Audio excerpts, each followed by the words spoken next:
Hello, everyone. Welcome to Stretty Sunday. I'm your host, Joey Tabor. Disappointing day as Manchester United lost for the third time in a row to Swansea City. It was 2-1. So we have a brilliant panel, and we're gonna get right into this. I'm gonna introduce you to them real quick, and then we'll get started. All the way from the UAE, you might remember him from the United View. We've kind of switched places. Ben, how you doing? Oh, good, matey. I had to get on today. Sorry for the echo. I had to get on. Not a problem. From my country, but out west, you might know him. Some call him as Otamendi. I call him Nate. How you doing? I'm doing good. Thanks, brother. Thanks for having me on. We also have Sarah, who has been on before. How you doing, Sarah? Hi, yeah, good. Oh, Yep, good to see you. And the infamous, don't cross his path or you might get stepped on, Steve White. Yeah, cheers for that, Joey. No Pleasure as problem. always, mate. No problem. So first question I'm going to go left to right on my screen. I got Ben.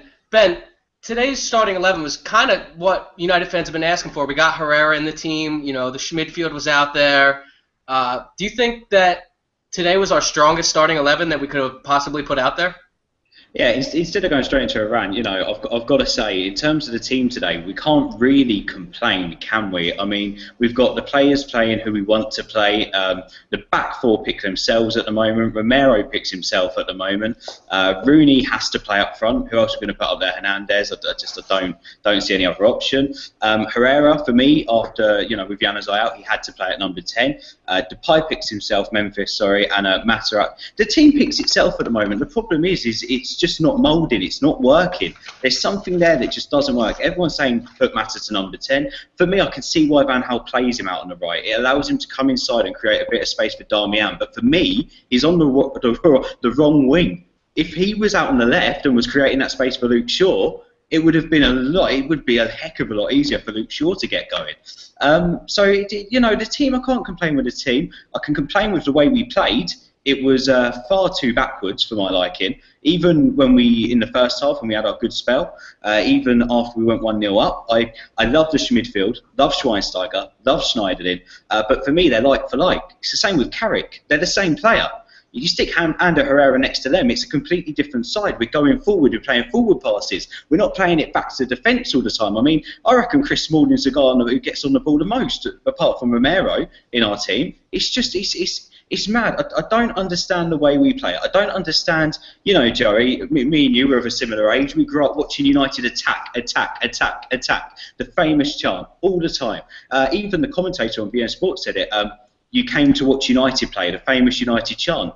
No one in that stadium was there to watch United play today. They were there to watch Swansea play. They played far more attractive football than United. And where does that leave us? We've got so many world-class players in that side, but for some reason, they've got it in their head. If there's no option, don't gamble, go back. United have born on gambling. They've born on going, right, I'm going to take this risk, I'm going to go forward. They just didn't do that, not even in the last 10 minutes. Let's kick the ball up to Fellaini, who, by the way, when he came on, at least he managed to beat Williams. For the first time in the game, someone beat Ashley Williams. At least he managed to do that. But he's not Ronaldo, is he? He's not Bale. He's not a brilliant striker. He's Fellaini. We had Ashley Young at the end crossing balls into Fellaini, and we were praying that it was going to work so we'd score. That's the United way at the moment, and for me it was dire. That was worse than anything from the Moyes era today for me, and that is strong. We lacked leadership, we lacked quality, we lacked pace, we lacked structure, and we lacked decent management on the field. For me, we were poorly set up today, completely poorly. We played the wrong way with the players we had out there, which is weird because the team selection was right. So it's a strange combination. Yeah, I mean, there was a lack of urgency at the end that kind of really annoyed me. The last 10 seconds was, Luke Shaw and Memphis kind of dicking around over a throw-in, and then Carrick back passes it when, you got to get the ball into the box. Those 4 minutes of stoppage time were almost up. Nate, Herrera, like we said, was in the 10 role today. Kind of mixed reviews. Some people think that he was poor. Some people think that, he was average. I haven't seen anyone say he was good. For me, I think that a lack of movement around him, Mata's not the fastest player, and they doubled up on Memphis on the left, and Rooney's being Rooney lately. What were your thoughts, Nate, on Herrera's performance in the 10 role today? I thought Herrera was fine. I mean, we wanted him in the 10 role at least to give him a shot, a full chance. I think he earned it after the midweek, obviously in Bruges, but now he's in the 10, and I think that was the important piece for me, at least being able to see what he could do there. And he's a great player, played some great balls. Anytime he was there, he's going forward. But I think I'm feeling with Ben that his best spot is probably next to Schweinsteiger or Schneiderlin or whoever. But putting kind of those guys together, it doesn't work. And I think it downplays how good our players are when they're obviously off playing in positions that maybe aren't their best, or at least a formation for the right match. Our formation, the squad players we picked today, I don't think it gets any better outside of Romero. For David De Gea, it's our best 11 that could have been out there, save for that goalkeeping position. So there's no complaints from me there. But once you get them out, once you see the formation, once you see how they're playing, it's the same as last season. And if you even look at Louis van Gaal throughout the years, it's more like this than it's not. And that's kind of how he plays. I mean, he wants to score goals, he wants to push forward, and he wants to make things happen.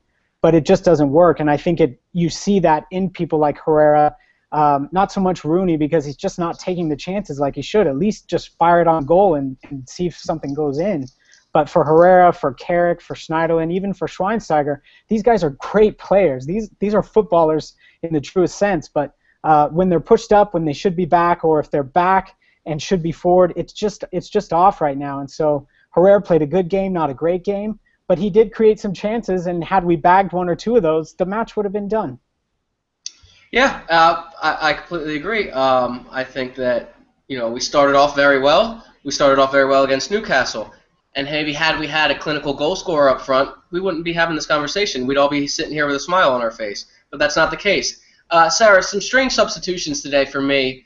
Michael Carrick and Ashley Young came on the pitch for Mata and Schneiderlin. And I thought Schneiderlin and obviously Mata got the goal. So when Young comes on, he's playing to the right of that, three behind the striker, and he's crossing the ball in. He's crossing it to Herrera, Memphis, and Rooney. It's kind of strange, isn't it? Were those substitutions as strange to you?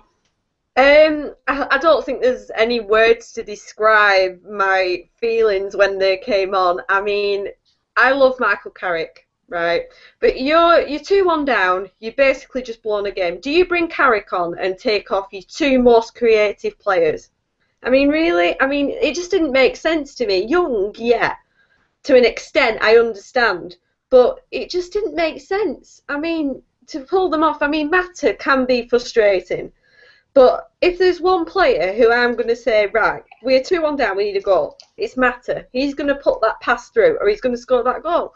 But everything, to me, at the minute, it's just not working. I mean, we've brought all these players in, like Schneiderlin, Schweinsteiger. I mean, compare that to our midfield of a couple of years ago. Oh, my God, it's like 10 times improvement, but nothing looks improved on last season. We've strengthened. Yeah, we need a centre forward and we need a centre half like the hole in the head, but given how much we have strengthened in that midfield area, especially with Memphis, with Schneiderlin and bits like that, you don't expect that sort of performance. You expect an improvement. I mean, Rooney has had his critics and I totally agree, but where's the service? I just don't think there are chances being created, which for that team, I mean, that is our best 11 right now, in my opinion. But there's no chances being created, and it's just so frustrating to watch. I want to stick with you for a second because you talked about the transfer market and how well they did. They brought in the Schmidfield, and if you barring obvious today we gave up 2 goals, but before that, the back four hadn't been tested, and I think that was because of the midfield. Do you think that they did the business in the middle to protect the defense? Now isn't it time to bring in some attackers? Surely that has to be in Van Gaal's thinking. You would think so, because I mean, even if Rooney was on the top of his game, let's say we had the Rooney of 2009, he was banging in the goals, one injury, we are snookered at the end of the day. But a lot of it is with the defence. We haven't been tested, but Smalling has played excellent. Oh my gosh, he's the player. Daley Bleen has played well at centre-back, but let's say, I mean, Rojo, I mean, where the hell's he gone? I mean, he's hardly played, What happens if one of them players, God forbid, gets an injury? We're just not strong enough. I mean, there's talk tonight, transfer-wise, of a centre-forward from Monaco, but all this seems to come about when I've read on Twitter today there's people saying, right, we need to do this in the next 2 days, but our issues in getting a centre-forward, getting a centre-back, they've been there since the start of the transfer window, so why the hell are we 2 days away from the window shutting and we've not bloody improved it? It just doesn't make sense. It's not like all these issues have just come about since the season started. They've been there the whole time. So I wouldn't want us to panic buy after today because the issues are right there staring us in the face. It's ridiculous. It's funny because if you look at the last 8 or 9 games in the league and goals scored, there's a lot of zeros on there, and you're completely right that these issues have been staring us in the face. I am terrified for an injury crisis because Phil Jones isn't even healthy right now. Nope, he never is he? Friggin' hell. and Rojo's, he's on the Anderson diet. He's just stuffing his face apparently. Well, we're Man United. I mean, this season, everyone's been going, how well have they defended? We are Manchester United. I mean, gosh, yeah, a defence is the foundation of any good team. But for goodness sake, when you're saying, wow, didn't Darmian play well today? And you're praising fullbacks and centre-halves every game. You'd think we were playing Chelsea or City every week, the way it's looking at the minute.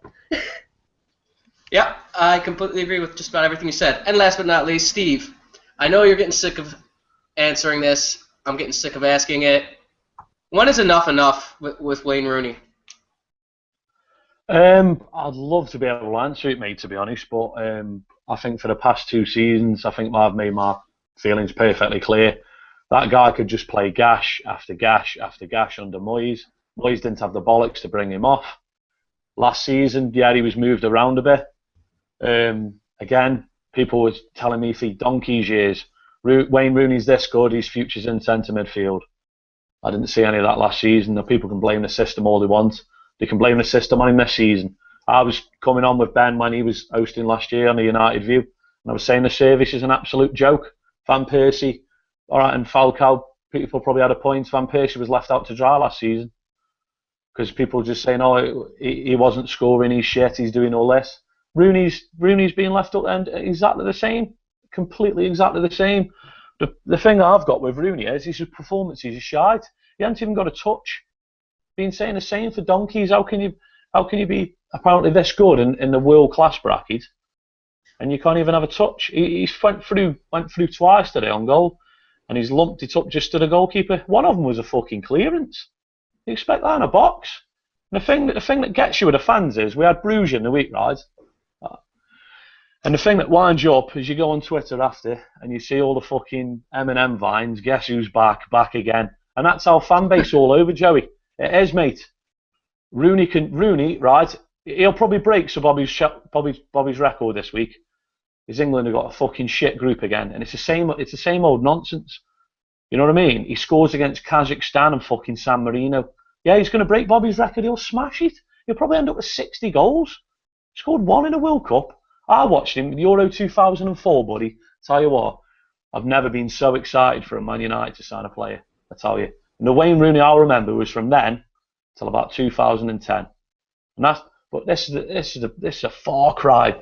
And again, going back into the Bruges in midweek, it's the same with Romero as well. One of them touched it on it then. It's we haven't been tested this season. Today was just exactly the same, to be fair. Swansea created better chances and took them. Man United aren't creating really that much chances for what we'd say a top elite side. And obviously, it's the same problems have just gone over today. We have played a better side. Swansea are a really good side. Like you said, they beat us. They've done us about 3 out of the last 4, I think.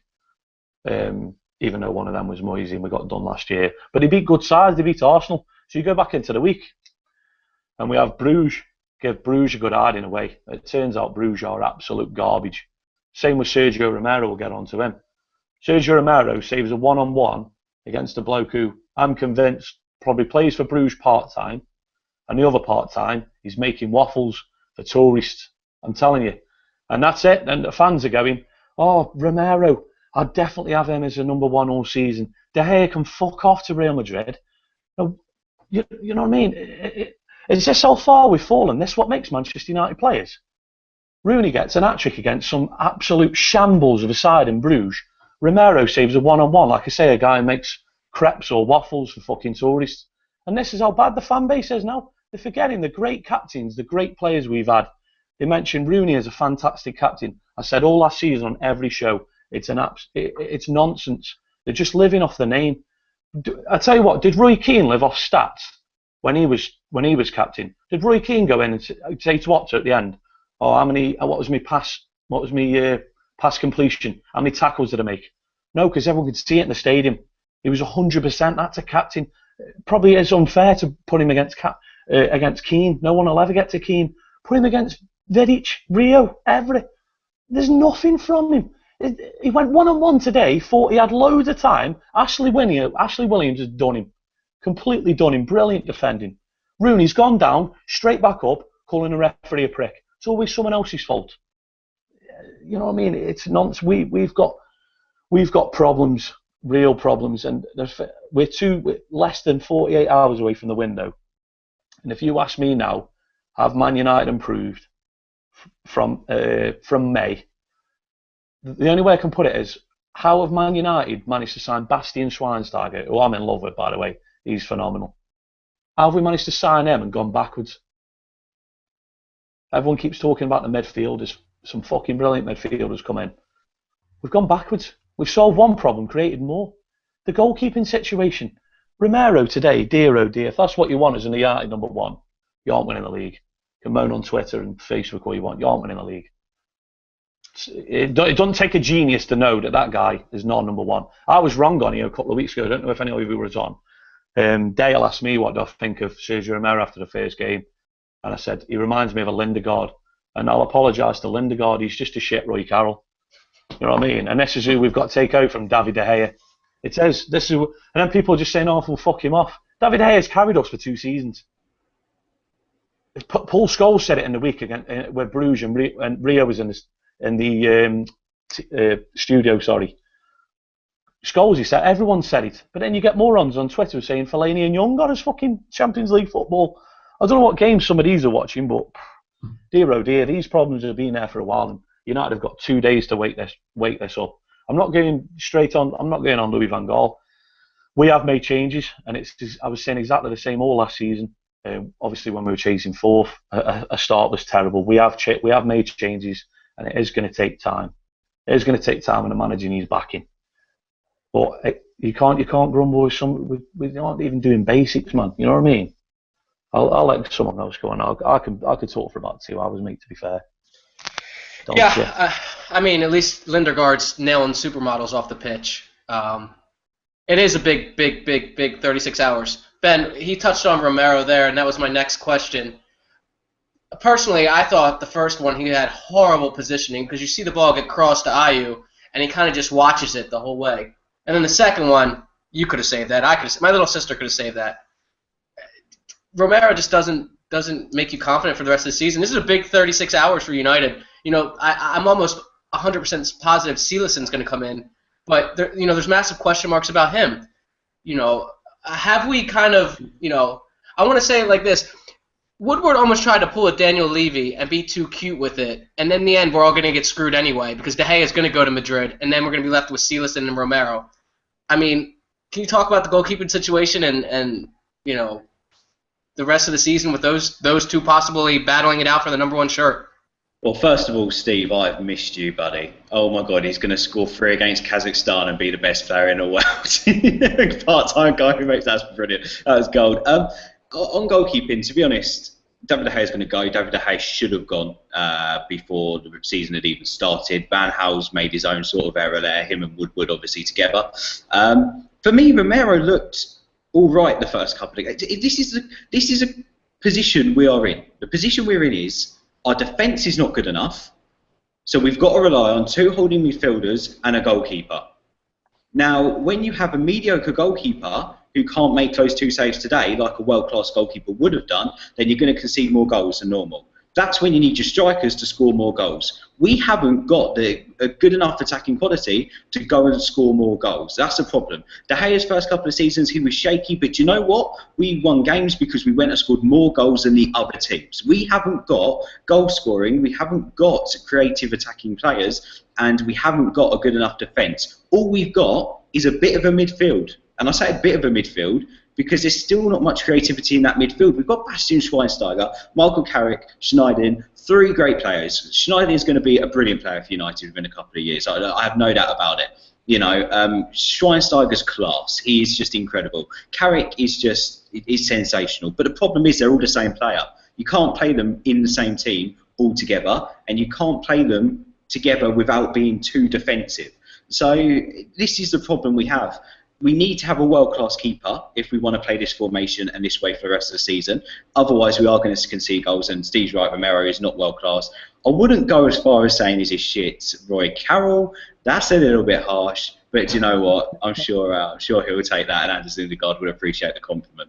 But yeah, no, this is where United stand at the moment. We've just not got the flair. We've not got it up front. We could happily have that defence which we've got now, which apart from Smalling looking good, if Smalling had a good partner, we'd be sorted in defence, I believe, with our defensive midfield options. Without that world-class keeper, without that stable player in that back four, without that attacking sense to our formation and to our team, we're not going to score goals, and we're just going to concede them because our keeper's not good enough, and 2 out of the 6 defensive players in the side are not good enough to play for Manchester United. So we're going to concede. We're going to lose these games against Swansea. We're probably going to go away. I don't know how we didn't lose at Villa, which is mad to say that. It's not good enough. Again, you mentioned Cleeson or whatever his name is. He's not United quality. If you're going to go and buy a player at the moment out there, the only guy who comes anywhere near and is still dodgy is Hugo Lloris. There isn't enough world-class talent out there. We're going to lose De Gea. That's done. It should have been done ages ago. But then we should have gone out and got Lloris for me. If not, I would have taken Petr Cech. I would have actually taken Iker Casillas if we had to. But if not, bar them 2, we should have been having Victor Valdez starting in goal, which is the biggest nightmare of this transfer window. So, goalkeeping situation, mate, we've got one. How are we going to solve it? We're not gonna, unless we lose 3 goalkeepers, and we'll end up with Romero and probably Sam Johnston sitting on the bench, which is not good enough again for United, is it? So, again, this show is bar on negative, but where are the positives? If someone in the chat can give me a positive, or someone on here right now can give me a positive from this transfer window, apart from the fact we have got one of the best ever German players in our team, I'll give you 1,000 dirham, whatever it is out here. It's just one of those. Johnny Evans left.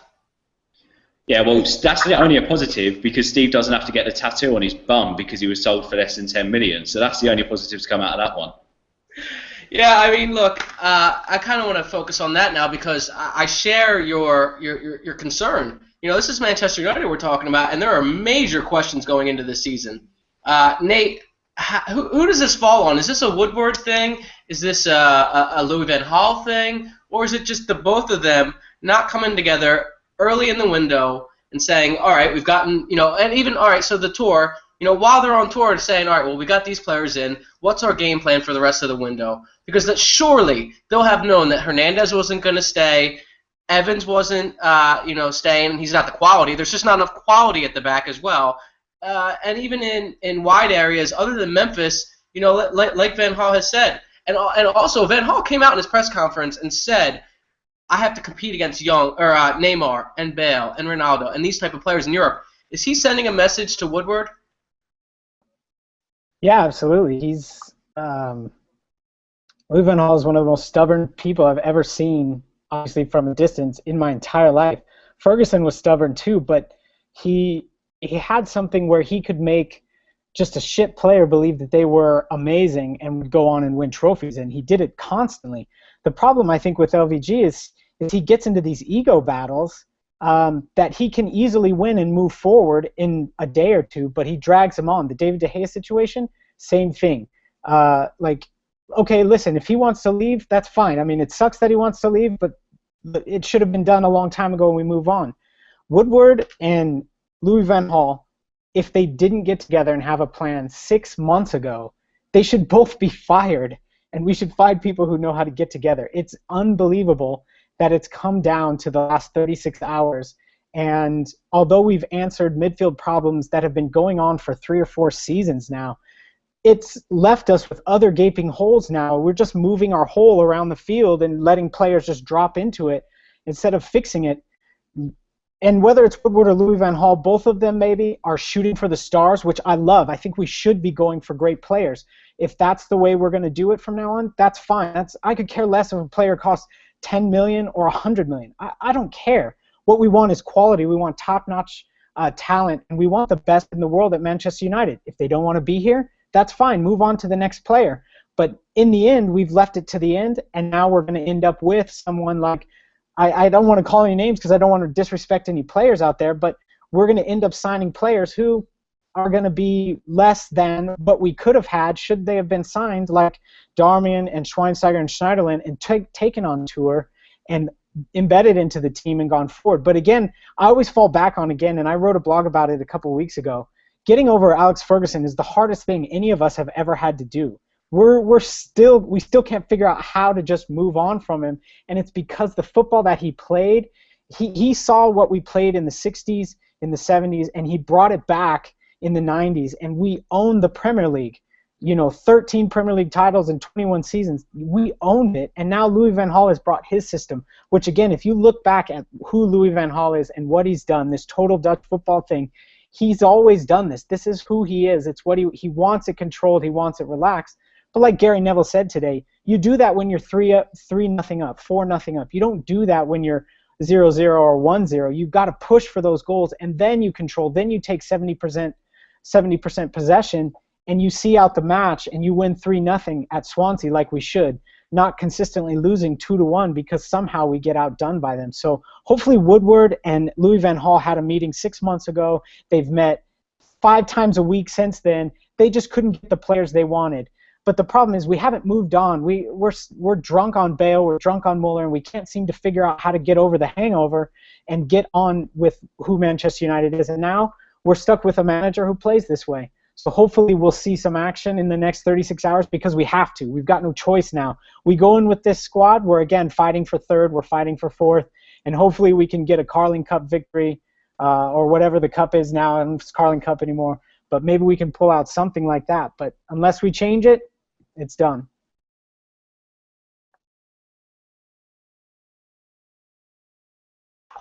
Oops, I'm muted. I've been informed, I think, by Steve that Nani has just scored a goal to win a game in Turkey or wherever the hell he is. And I'm almost positive that Angel Di Maria assisted a Cavani goal. So the day gets worse. Ben, do you want to make a point real quick about the strikers? No, I was just saying about the strikers, and I put it in the chat, and Steve laughed. But someone put in the group, the chat on YouTube, about the fact that we've let, if Chicharito does go, him, RVP, Falcao, all go, plus, of course, Danny Welbeck. Now, you see that Louis van Gaal is saying, oh, we need someone with pace, we need someone physical. We look at the side at the moment, we're thinking, right, we need someone up front who can hold the ball up, can score a goal, has pace, and also is a good physical presence. Now, to me, we had a lad like that, and his name was Danny Welbeck, and Van Gaal let him go because he didn't fit the philosophy. It's a weird one, and I know Danny Welbeck isn't a world-class striker like we need, but when you look at attributes and the way that he'd fit around the striker's role, the way he plays with Rooney, or the way he played with Rooney, him and Rooney always had a good understanding. I look now and I think that maybe Van Gaal made a rash decision in selling Danny Welbeck. I really think he could have probably done a job in this team. And I'll say it again, look, he's not world class and he wouldn't have been, the best solution. But as a substitute and as someone who could offer something different to our strike force, right now, a player like that we really do need. We need someone with pace. We need someone with presence. Go on, Steve-O. Yeah, you don't have to raise your hand, Steve. I saw you. This isn't school. Yeah. Just try and be polite there, boys. Right then. Danny Welbeck struggles getting Arsenal's fucking bench. So he's injured. He's injured. He's injured. Even when he is fit, he won't get in the team, mate. And Giroux's dog shit, so he ain't getting in the side. So why should he start for Man United? I'm not saying he should start for United. I'm saying he's an option. If he can't get on the bench at Arsenal, why should he be on the bench at United? He's injured. Yeah, I'm on about even when he's fit. Even when he's fit, I don't even think he'll be on the bench. He gets nowhere near the team. He's He was scoring starting- against Galatasaray. I think he's the new Henry. And then he has a couple of games where he does nothing, and he's back to being dog shit. I If you like had to Danny pick- Welbeck, mate. I didn't want to get rid of him, to be fair. He's English, mank. You thought If you had to pick he was an option. If you had to pick between Charlie Austin and Danny Welbeck, who would you pick? I'd pick none of them, mate. They aren't good enough for United. Yeah, but that's what I'm trying to say. We're talking about players who we could have, or players we could. Or, Right, but so I'm what are we aiming for then, boys? Are we aiming for fourth again, or do we want to challenge for fucking... That's what I'm trying to say. I'm talking theoretically.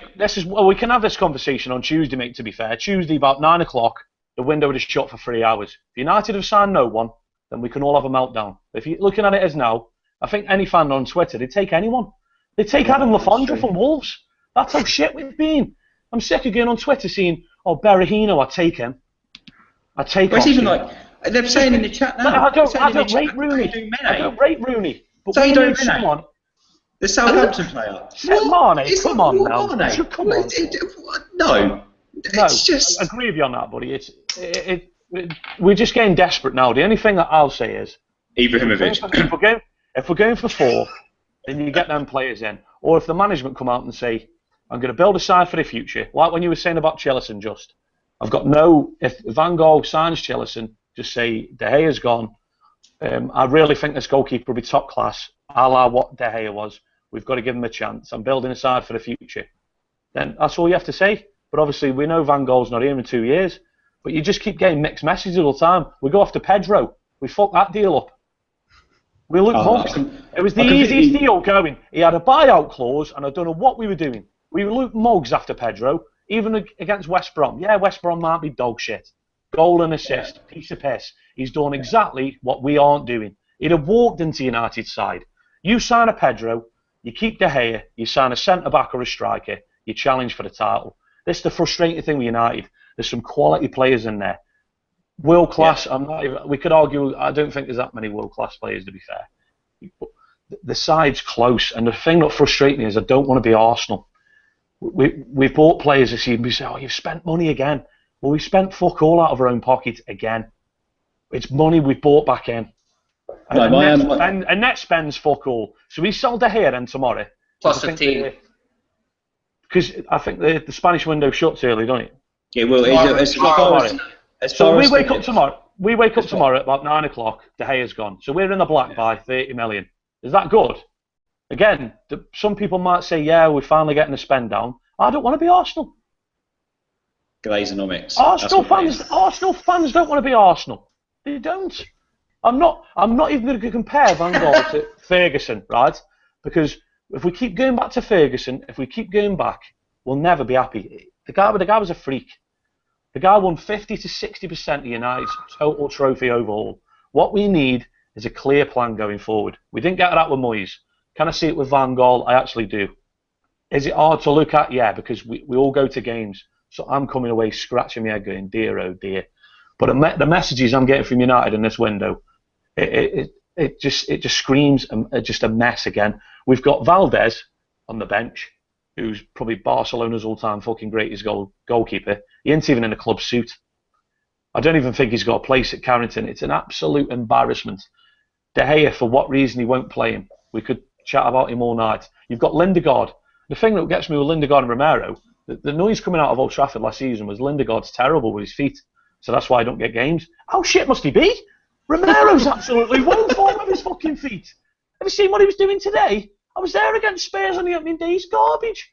Jesus, Lindegaard, I was praising him earlier. I don't even think he can get the ball off the floor. He can't do, if that's why he ain't getting games. Because there's 3 really good goalkeepers. Well, De Gea's world class.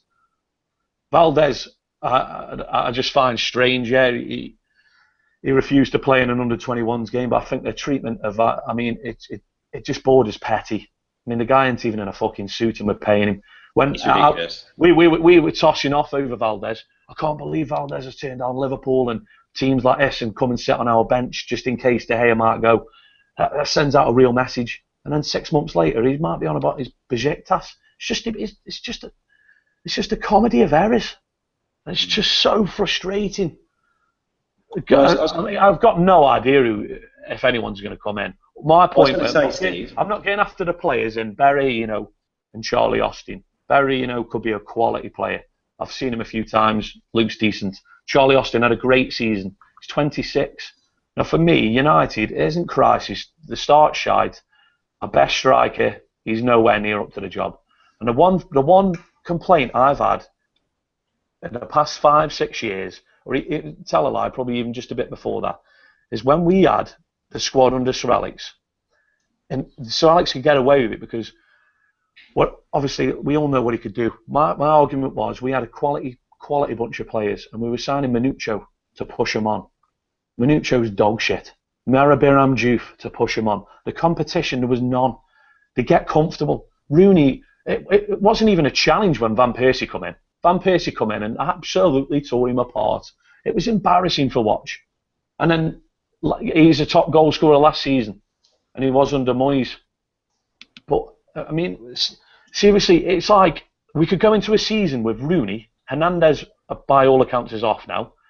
And then the stuff in midweek with Van Gaal and Fellaini. Like, I get the hipster thing at the minute. It's cool to love Fellaini. Whatever. I've already said I've got no problem with him coming off the bench. I wanted him on today after the last 20 minutes. Van Gaal said in the week he'll get more games at 10 and 9 than 8 and 6. They're United. You're telling us our plan A is going to be fucking lump the ball up to Fellaini. I was on your show last year, and when people were saying this is a philosophy, I was like, no way, absolute no chance. I refuse to believe it. And then the manager's coming out in a week saying that crap. So what people are telling me is Rooney's this indulged at United. Fellaini's pushing him for a start at number 9 when Rooney isn't even a 9. He could probably have 1 to 2 years at number 10, but that means forcing Mata out. Is that fair? I don't think it is. And now we're having Austin. People want Austin or Berahino to come in to push Wayne Rooney. Jesus wept. Steve, to just back that up quickly even more, that was my whole point on why I said Danny Welbeck. Louis van Gaal's coming out and going, look, I want a pacey striker and someone who can hold up the ball, do this and that. Then he wants to go out and buy Charlie Austin, looking at reports. Ibrahimovic, looking at reports. What is his striker? We talk about be a great buy. Yeah, but we talk about the philosophy. We talk about looking at the way we play. Wait a second, Zlatan Ibrahimovic is a proved goal scorer, but we're still going to end up lumping the ball up to him because he's a physical presence. We're not going to play the ball to his feet. This is for me. What is? Are we saying Fellaini's and Zlatan Ibrahimovic's? Steve, do not put words in my mouth, mate. No, I didn't say that. I was saying more in terms of how we play. In terms of how we play, if we're going to play with Fellaini up front, we'll lump the ball up to him, won't we? Because we want him to get hold of the ball, we want him to hold it up. If we have a Ibrahimovic up front, with his feet. Boys, Zlatan's a genius with his feet. At the end of the day, I don't think that's what Louis van Gaal wants, and I think it's a player thing more than it's a personnel thing more than a philosophy thing. It makes no sense. It doesn't make sense, and that's on the back room. That's on Ed Woodward. I know for a fact he has a target board with 6 to 7 players of each position of who he wants. And he said, if we don't get the first one, we move on to the second one, and well, why the fuck are we? We're probably on the 6th or 7th one, and they're dicking around. Fans on Twitter. I refuse to believe that, mate. This is listen, I keep saying this is United. This isn't United of old. I'm not trying to say it is. But all I keep seeing in the media, and I get fed by Ed Woodward, you do when you get to the ground. You go to the ground, it's 75, 76,000 people, right? Adidas deal, Chevrolet. United absolutely print money. Has anyone ever flown with Aeroflot? No? Because I haven't. Have you ever had any of them Nissan noodles? Because I haven't. Yes, they're well popular out here, and they're tasty and all. I can't afford an Audi. Do you know what I mean? United, absolutely, they have so much money. And it's last season when, I get why Ed Wood with it, don't get me wrong. Ed Wood was in the New York Stock Exchange, and he was sick because obviously, with investors. And Ed Wood was going on about how many new Twitter followers that fucking Daily Blind had, and how many Google searches that United have had. And is this how far we've fallen? Is this the message we've got to send out now? We have all these fucking kit launches, flying them off to Marseille, dicking around with fucking glass pointing. You know what I mean? It sounds, surely you won't be successful on the pitch. It's all right saying, oh, we've got all these massive deals, we're doing so well. Show it. We're linked with Charlie fucking Austin. You know what I mean? There's only a few players in the world I get, right, that United cannot get. Ronaldo, Messi, and you think of guys who would never leave for rivals, Aguero, your Silvers, your Torres, go to Germany, your Thomas Muller, your Eden Hazard. I get that. But there's a, you know what I mean? There's a massive gap in between them players that we're linked with who could come in. You know what I mean? What message is that? All right, and I'll put it this way: you're in an opposition side now, and you're at Old Trafford, and you're looking down that Manchester United side, and you put Rooney at 10, and you put Berahino and Charlie Austin up front. Does it change how you think of that side? Not one fucking bit does it change. So how are you expected to go from 4th to? I don't expect win the league this season. I think I've got my head pretty screwed on. Didn't expect win the league under Moyes. Didn't expect get anywhere near it last season, and it showed. We could have probably finished a bit better. And to be honest, the way when it started and the way the window's been handled, I think it's a massive push to even. It looks like a massive push to even challenge this year. Never mind win the league title. All I want to see is that United have got the fucking ambition to get there. It can change in 36 hours. I hope it does. I hope fucking United go out and spunk 70, 80 million on a player, break the world record, send out a message. Stop sending messages at players that do right here. Mane, Austin, Berahino. This isn't good enough. It's not good enough. Yeah, we'll have to wait and see how the end of the window goes. You know, as of right now, obviously we're all frustrated. But I want to talk about Swansea real quick, Sarah, because I think they played, all right today. Gary Monk made a tactical change. He went, 4-3-1-2, put 2 up front, and it ended up paying off. Who impressed you the most for Swansea, Sarah? I think Andre Ayew has been a really good signing for them, and Gomez. They're just a really good footballing team. We saw last season they were great against us twice. They were a really good footballing team, but when you get to the point, this is absolutely no disrespect to Swansea, but when you are more entertained by a team like Swansea than Manchester United, there is questions need to be asked. Gary Monk, fair play to him. When he took over, people were like, what? But he's done an absolutely superb job. The tactical change, we didn't adjust to it at all. They deserved the win in the end because, oh my gosh. But that's the difference. When teams challenge us, it's like we don't rise up to that challenge. Like if there's a tactical switch, we don't change up the way we play.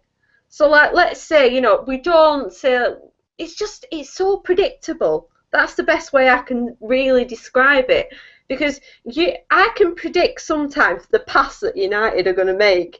And sometimes I think if I know we're going to get it out to Young and just lump it in, or I know that the midfield is just going to lump it up to Fellaini as a plan B, for goodness sake, the opposition, when they're doing their research and into the game itself, they're going to frigging know that. Everything is just so predictable. But Swansea, to be fair to them, and some people might not like me saying this, but John Joe Shelvey looks brilliant for Swansea. And now I'm not saying that, don't make me think this, Steve, but I'm not saying John Joe Shelvey would be good in the United team. But when you look at Swansea, they are a good footballing team. They'll probably finish mid-table this season, but wow, they're so much more of a better team to watch than us. I think anybody is. We're just so boring. That's the best way I can describe it. Like I said before, we've been praising the defence this season, and you look at the United title-winning teams of the past, with Rio, Vidic, Bruce, Pallister, a defence, your defence really does make a team. But when you're playing games and you're constantly praising your defence game after game, it's ridiculous. I'm like everybody else. I'm just lost for words. By the way, I think Steve should absolutely get some kind of coaching role at United because he'd sort shit out. I'm putting that out there now. I know you had to almost say, "Hey, don't drop down my throat." But John Joe Shelvey is brilliant for a mid-table team like that.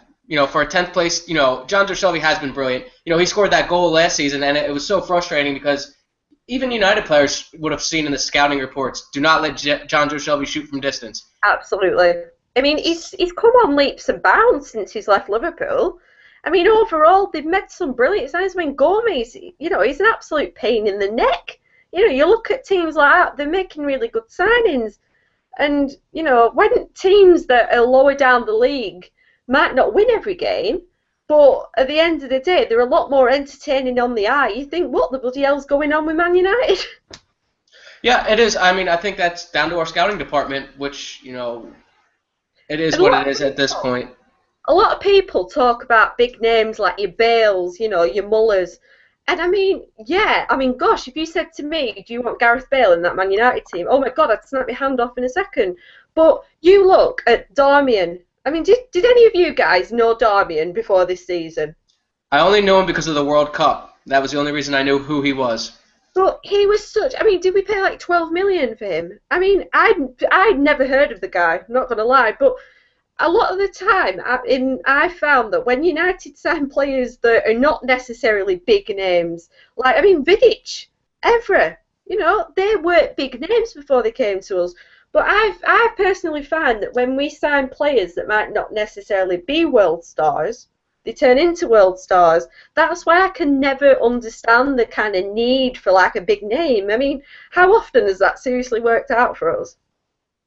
Well, it didn't work with Di Maria, who just got his second assist, and it was a beautiful assist Oh to Betsy. no, really? Ugh. Yeah. So Come on now. It's bad enough now. Fucking Jesus. So Sarah just talked about those hidden gems, and I want you guys all to give me one hidden gem across Europe that somebody might not know, and if you don't know one, that's fine. That you would like United to maybe sign. It doesn't matter what position, and leave them in the comments as well. I want to go to the comment box and announce some of the people watching. Give me some hidden gems that might not be household names, but that could come in, score goals, or create goals, or stop goals, and play next to Smalling. So, Nate, is there anyone, and I mean, it could be a common name, it doesn't matter. Who would you like to see us sign in the next 36 hours? One player.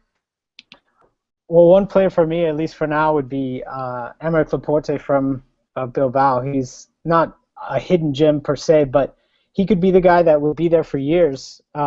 Great left footer, fits the philosophy, since that's what we have to work with right now is the philosophy. So he could be a great partner with Smalling because you got to find somebody. Is it better to find somebody older, more beastly? I mean, I don't know what the right answer is, but somebody like him or Stones, those just the younger players. I'm okay with us going younger players if that's our plan, and that's why I agree with Steve. Like, what is the plan? And so, in my opinion, Laporte could be part of a plan A. Here's what we're doing. We're moving forward, etc. So that's my guy. Well, Laporte is a left-sided center back who is a ball-playing center back. Not the finished product, would cost a decent amount, but I agree with that one. Ben?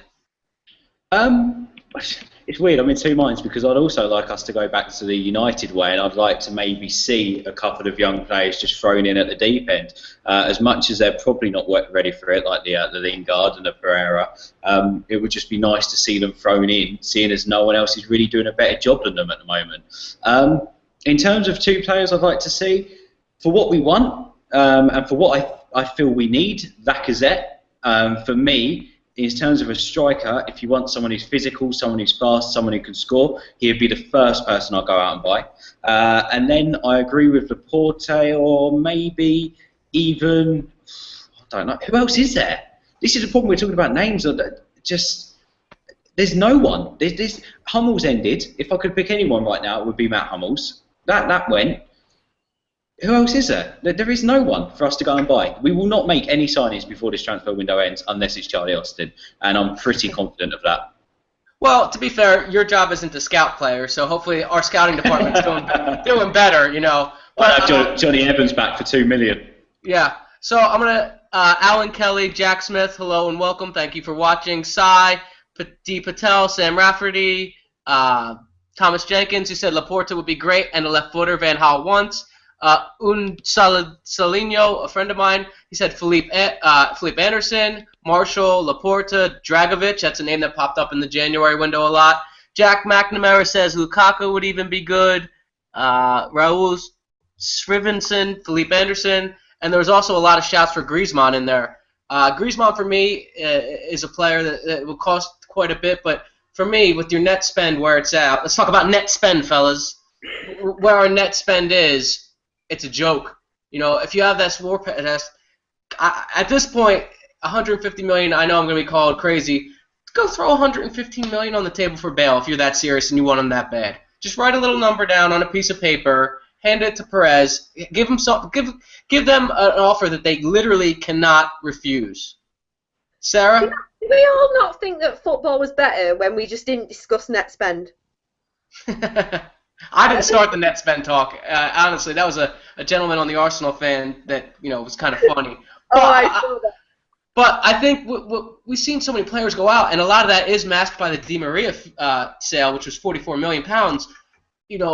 Ed Woodward came out and did this to himself. He came out 2 summers ago, talked about watch this space. We don't care how much a player costs. We don't want to see the best players going to Spain, and talked about spending the type of money that I was just talking about.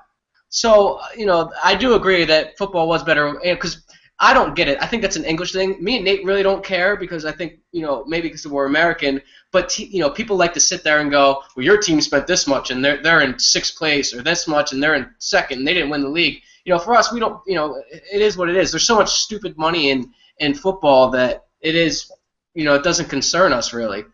Sarah, a player you would like us to sign, or any thoughts on what I had said? Well, there's a lot of talk about Griezmann. Personally, like you said, there's names being, floated about everywhere. There's this lad from Monaco. Marshall, is it? Marshall? I don't know. If anybody can tell me the correct pronunciation, feel free. But there's loads of names going about. But the player, as somebody who can really grab a game by the scruff of its neck, and come up with that unexpected pass or do something that you don't predict. You don't predict that they're just going to do. But someone like Griezmann, I've seen him, but it's really tough to say. You could spout players like Muller. But are we realistically going to get them? No, probably not. But there's players here, there, and everywhere. But that's the club's job of the scouting network. Picking up players, But honestly, at this stage, it's really tough to predict who we're going to get. When the De Gea saga all started, I echo the thoughts before about Hugo Lloris, because he's the only keeper I could see replacing De Gea. And I'm not. See, it's hard to say because Lloris is a good keeper. Is he at the standard of De Gea? Debatable, but I think this De Gea saga in general has dragged on so long because of United's dealings with Madrid in the past. Ronaldo, Beckham, Van Nistelrooy. How many of our players have gone there? I think they're playing hardball, saying, you're not going to bully us. But at the end of the day, we're 2 days the transfer window closing. De Gea is still not sorted. United have tried to play hardball, and quite frankly, it's all gone to pot, and it's not worked out. So we're stuck in a situation now where, really, should we have sold De Gea right at the beginning of the transfer window if he'd have wanted to go, and really fight for someone like Hugo Lloris? I know Daniel Levy is one of those chairmen that are probably not the easiest to debate with, but over transfers, but we're not going to get a keeper to replace De Gea now, and I think that is going to be one of our big things, because you can say, yeah, we need an attacking player, but if we're shipping goals like today, what are we going to do? It's just baffling. But Valdez's deal to Besiktas has reportedly fallen through. But when he came, I speak to people at work, United fans, and then we were thinking, if De Gea goes, Valdez is in there, great. Barca keeper, done well over the years. But, I'm not really sure what's gone on with Van Gaal, but like we said before, it's petty. Would I rather have Valdez over Romero? Yeah. But are they going to be able to solve this little feud they've got going on where he doesn't turn up in a club suit to games, It doesn't really look like he really gives a shit. But at the end of the day, we're going to struggle now. And if we do go in for a player, we're going to end up paying way, way over the odds. You pay over the odds in football regardless. But if we go in for a player now, it's going to be 10 times the value. We've got ourselves into this situation. At the beginning of the window, it looked like, we signed Sneijderlin, we signed Schweinsteiger. I'm thinking, Christ, this is the best window we've ever had. And then it all went quiet. And now we're stuck with 2 positions that we desperately need. And it's not going to happen. Simple as that. It's shit, but oh well. Yeah, I share, everything. We tried to be cute with the De Gea sale and play hardball, and in the end, we get fucked either way. Should have just got rid of him in the beginning. Steve, I want how we didn't go for a player in return baffles me. If they were going at the beginning of the window saying, right, we want De Gea, play hard ball and say we want one of their players. I think we did. No, we did. We did. But we went 65 million and De Gea for Bale. I think that did actually happen. According to people who we work with, apparently that did happen. How much they know, we don't know. But look, they're going to get De Gea this year or next year either way, so that doesn't really appease them. They don't give a shit. You got to throw out $100 million. You got to give them what they paid for Bale and De Gea. De Gea's already leaving. Reserve that fact. Okay. Got to get, and then we went after Ramos, where I'm told that the club weren't even that confident they were going to get Ramos. So I don't know why they dicked around so long. Steve, before I ask you your player, I want to bring up this point. City go out, they just bought De Bruyne, right? They just got De Bruyne. Yep. The same day, I'm almost positive they knew which players they were going to buy. I believe they replaced them. They took the De Bruyne money. They went out and they're going to get Draxler and they're going to get 2 other players. What does that say about United if a club like Wolfsburg, no disrespect at all, but they're not to the standard of Manchester United. They play good football. They have great atmosphere. They got great followers, and I don't mean to disrespect them. But they knew they had a plan. Okay, they probably always knew De Bruyne was going to go. They stuck out. They got a big fucking transfer fee, and now they reinvested it almost instantly, like that. Is that frustrating to you? And then I want to hear your player. I wouldn't say it's frustrating on Wolfsburg's side because, I mean, I think once you're a club at that level, and I say that they're a level below Dortmund and Bayern. I know they've come up in the past few years, but I think when you're a club at that level, you know your limitations. So their scouting would be pretty good. I like a Southampton. They knew their best players were going, and their scouting's been brilliant. They bring in what you'd say proper replacements.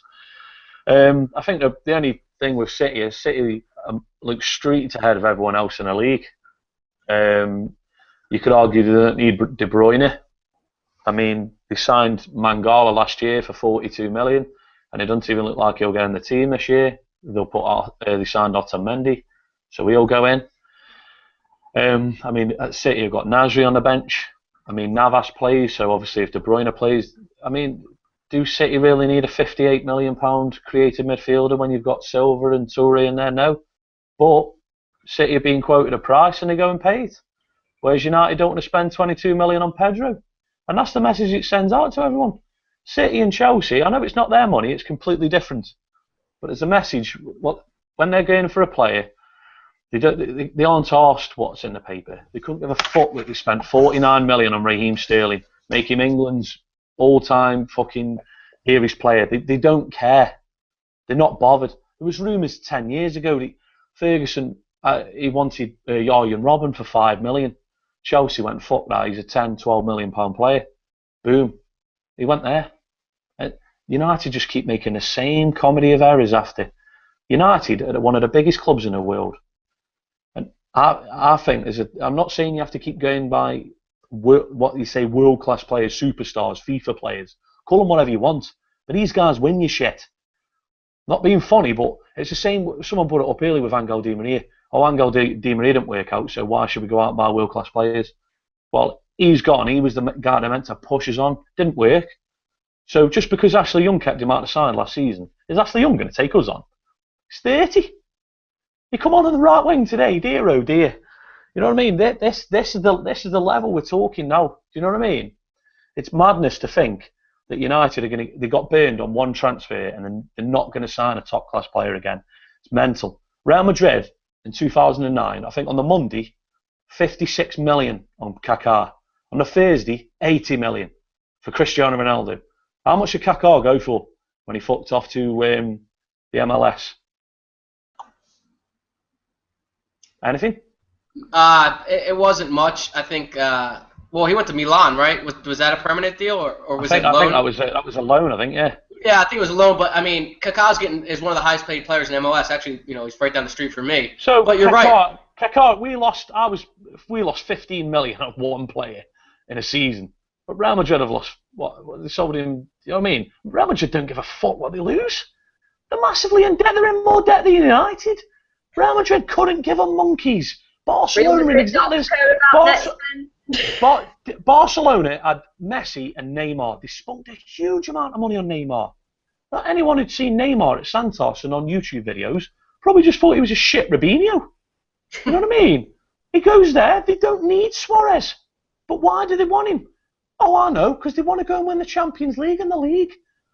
It isn't just by a thing that they sign these players and they go and win shit. You know what I mean?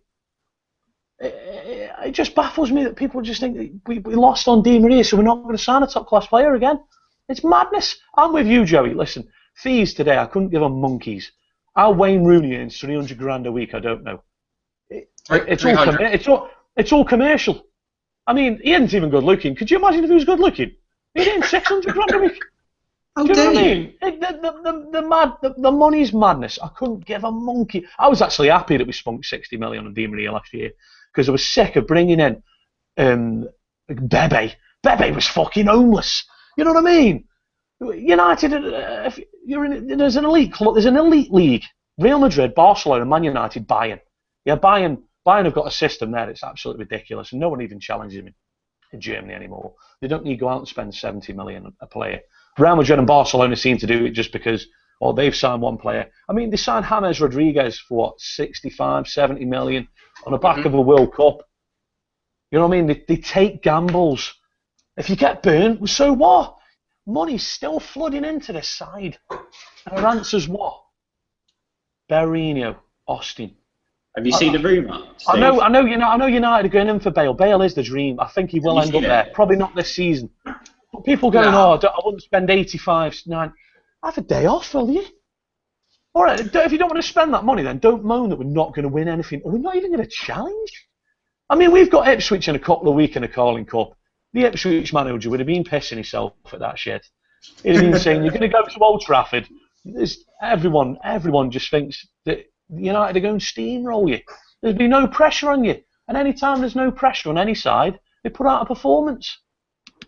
You know what I mean? They know if they sit back, okay, United, you want all the possession in the world, have it. Oh, sorry, Joe. Me player, mate. I have actually got a bit of an unknown. I've watched him a little bit. Polish boy, Robert Lewandowski. I think that's how you pronounce it. Yeah, I mean, they got him for free, so anything they did, I mean... This is what I was saying.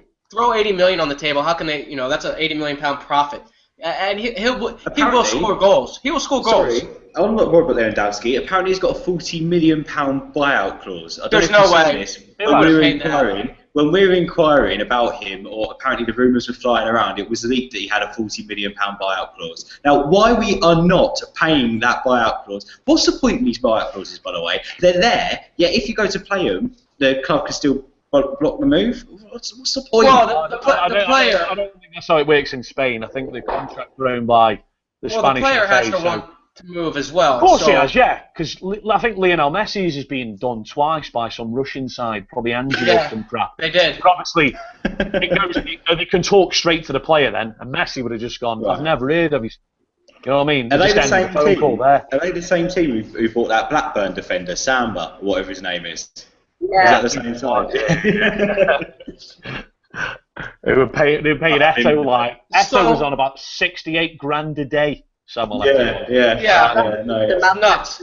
So wrapping this all up, the boys have notified me that Tancredi Palmieri has tweeted. I wouldn't know because the twat blocked me for no reason. That Manchester United have bid 100 million for Bale is the rumor. Look, they're not going to sell at any price. Well. That I think not 100 million. You're gonna have to throw more on the table, in my opinion. But thank you all to watch. We peaked at around like 80 viewers. If you could drop a like on the video, leave a comment, follow these guys on Twitter. Ben, where can people find you on Twitter? At Ben Speaks, but usually on that Stretty News TV as well. Can I quickly read something out, Joey? Philip, who does Beyond the Pitch, he's just sent me a message about the game today. He went, I lost count how many times Herrera lifted his head and Rooney was behind him. Same when the ball goes out wide. He's miles off the last defender. We're basically playing without a striker. We covered that, mate. We covered that. He's crap. Into number 9. Spot on. Sorry, I just had to read it out. It's been exactly the same for donkeys. People just look at goal rate and go, he's born to score goals. He's born to score goals. Yeah, number 10. You know what I mean? He's not even the best number 10 at the club. I know, it just baffles you. And he's got to. You go to the stadium and what? You go to the stadium. It comes to something when Gary Neville on Sky, NDT, I don't give a fuck anymore. Well, I was going to say... Gary Neville said on Sky that Hernandez, United looked more dangerous when Hernandez come on and Rooney went number 10. And I was in the ground, and it pains me to say it was true. And for me, the end is nigh. The end is nigh. You know what I mean? Look, we could spend days, years, months talking about Wayne Rooney, and I'm sure we will. I mean, these next 36 hours are big, so... Well, Joey, we've got 2 weeks international break. We do a Wayne Rooney special next Sunday. There you go. We'll do it. Ben, are we doing something for the deadline day? Well, we could do. I'm available. I'm available. So we will have a deadline day special, which will be 6 o'clock UK time, 1 o'clock Eastern Standard United States time. Nate, where can people find you on Twitter? They can find me at Nathaniel Hyatt. So. And any closing thoughts?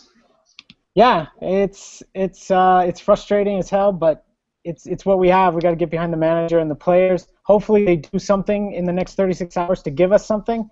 But my guess is it's going to go to pot, and we've got another season to play this out. And then it'll be, will Van Gaal stay on for a third season, or are we ready to move on again? So we'll see what happens, but it sucks from today.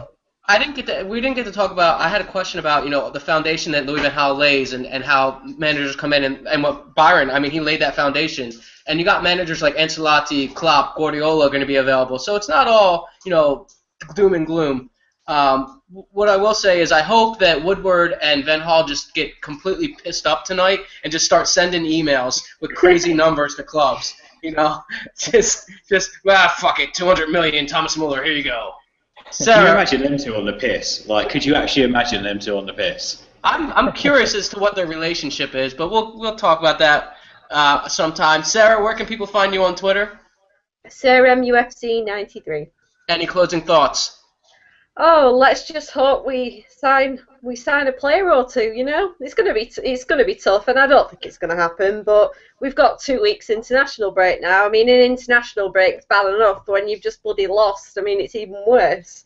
But let's hope and pray to the footballing gods that the next 36 hours give us something to smile about for the next game. Yeah, if there's anything we can smile about to look forward to is that Coutinho won't be playing against us when we come back against Liverpool. That is something to be positive because he's probably their most dangerous player. But other than that, they look absolute dog shit as well. Steve, where can people find you out on Twitter? At SGCW7. Any closing thoughts? Anything? Yeah, I've really enjoyed myself. Yeah, it was Did you get all your feelings off your chest? Yeah, I've really enjoyed myself. It was brilliant to get on here and difference of opinions, and we got to talk about a lot of things. At the end of the day, it's football, and we're all fans, and we're all supporters, and we want to see our club do well. And we're hoping that happens. We're going to see how these next 36 hours turn out. You're either going to see the same thing in 36 hours, or you're going to see us going, well, fucking hell, that Ed Woodward guy got it done. So we'll have to wait and see. So thank you for watching Stretty Sunday. Make sure you subscribe to the YouTube channel. Find us on Twitter at Stretty News TV. Follow this brilliant panel and myself at Joey Tabor, and have a good rest of the weekend.